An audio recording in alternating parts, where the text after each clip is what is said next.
The Texas A&M football team is 4-0 for the first time since 2016 after getting a win this past weekend against Auburn to open up SEC play. Joining us now, we've got our own senior Texas A&M sports writer, Travis Brown.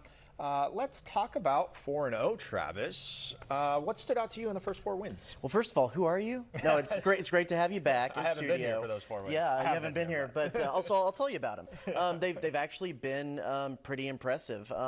A&M has kind of slowly built on everything game to game to game. You know, first game, it kind of looked like the run defense was going to be shaky, but then you look at the Auburn game last week, they were able to just absolutely completely stop the Tigers' rushing offense, and so that's been impressive. The passing game has been there from the start, and then you look at the Auburn game.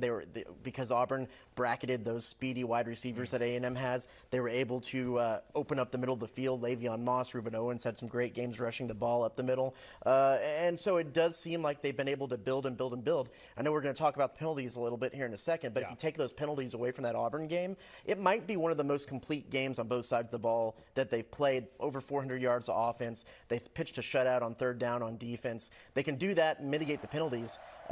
Probably pretty salty team moving forward. Yeah, the Aggies are ranked number 6 now in the nation in the latest AP poll, number 5 in the coaches poll.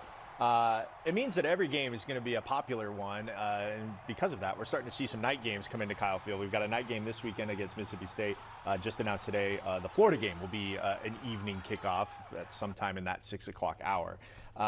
It's a pretty impressive slate here at Kyle Field for what we thought at the beginning of the season might not be that attractive of a home slate. I think Trev Alberts and the administration is getting pretty excited about the fact that they put in those LED lights this year, because they're going to get some good use with some of those night games. Yeah, it's been, you know, it looks like the home slate might be a little iffy, but they're, you know, now everyone is going to matter with them being ranked so high. I think the interesting point to look at, if you look at ESPN's strength of resume so far, A&M's number 1 in the nation because of what they've been able to do against Auburn last week, Notre Dame, and that UTSA team that puts up some pretty strong stats and is winning some games. That certainly wasn't a pushover game to start the season.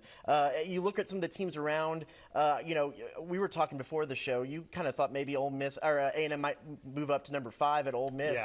Moved up 9 spots. I was probably in the same spot as you there. I don't quite know what Ole Miss is. Ohio State's probably good number 1 just now, but we don't really know what that top 6, top 7 really is right now, and I think A&M might be one of the more balanced programs of that group. I think in college football, obviously October is where you make your money, and so that's what we're getting into is now conference play. We start to figure out what some of these teams are.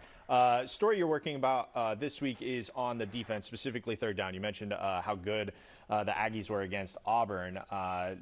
What has been the difference for them on third down? Yeah, I think it's experience. This is a veteran group that's been in this Mike Elko system 2 years. You know, we talked to Jay Bateman, the defensive coordinator, earlier this year about third downs, and he kind of agreed. Last year, they had some struggles in the defensive secondary. They weren't necessarily able to do the kind of exotic blitz packages that Mike Elko likes to do on third down. But with these guys that have been in this system for now a year and a half, they're able to expand that playbook a little bit. And Mike Elko talked about it. He loves third down. He loves scheming up third down. It's something that goes back to when he was at Bowling State. That's just something really fun for him. And I think he's been able to use a few more tools in his toolkit this year on third down. They pitched a shutout, I believe it was 0 for 13 on third down against Auburn last week, and they're a top 10 third down defense in the country. We did talk about the penalties, and we have to talk about the penalties. They were a large part of that game against Auburn. One penalty,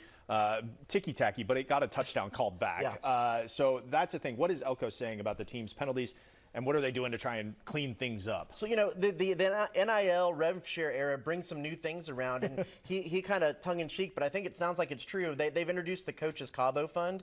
Anytime a player now commits a penalty moving forward, he said they're going to throw some money into the pot, so maybe the coaches can take their wives somewhere nice after the season. But he did say that, you know, when you look at the penalties, there's pre-snap penalties, post-snap penalties. You can't have those. Some in-play penalties, you're going to assume they're going to have some of those. But you look back, there was 13 penalties in that game. Mike Elko said he was probably only could have been okay with about 2 of them. It's the second straight game they've had 10 or more penalties, third in the Mike Elko era. It's something that they just need to reduce those to be able to be a strong team moving forward. But go ahead and tell me the stat, because it's the third time they've had 10 or more penalties in the Mike Elko era, and they've won all of them. It was Florida last year, it was Notre Dame a few weeks ago, and it was this past game against Auburn. All right, we'll look for the Aggie Game Day Extra podcast. That'll be out later this week. We'll look for your stuff on KBTX.com and the KBTX Sports app. Senior Texas A&M sports writer Travis Brown, thank you so much for being here. Good to have you back.